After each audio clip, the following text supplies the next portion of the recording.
හොඳයි. ඉතින් අදත් මම ඔයාලට ඕස්ට්‍රේලියාවේ ස්කිල් මයිග්‍රේෂන් ප්‍රෝග්‍රෑම් එකේ ස්කිල් ඇසස්මන්ට් කරන්න තියෙන තවත් ඔතොරිටි එකක් ගැන තමයි විස්තර අරන් ආවේ.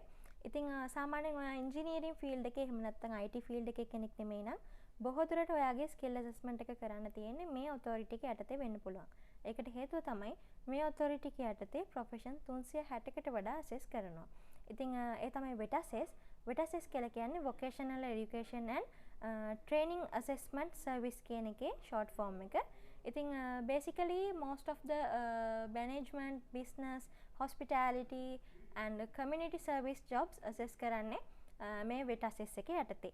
ඉතින් සාමාන්‍යයෙන් උදාහරණයක් විදිහට කිව්වහම ඔයා marketing specialist කෙනෙක් නම් මේ වෙටසස් බලනවා ඔයාගේ ඩිග්‍රී එකත් marketing එහෙම නැත්නම් business related ද කියලා.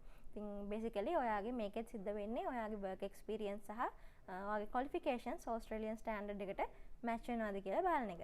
ඉතින් සාමාන්‍යයෙන් වෙටසස් එකේ result එක එන්න සති 8ක් 10ක් අතර වගේ යනවා.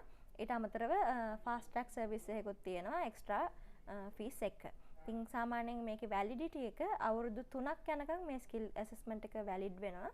ඉතින් මේ වගේ තවත් skill assessment කරන්න තියෙන authority ගැන මම ඉස්සරහටත් ඔයාලට විස්තර අරගෙන එන්නම්.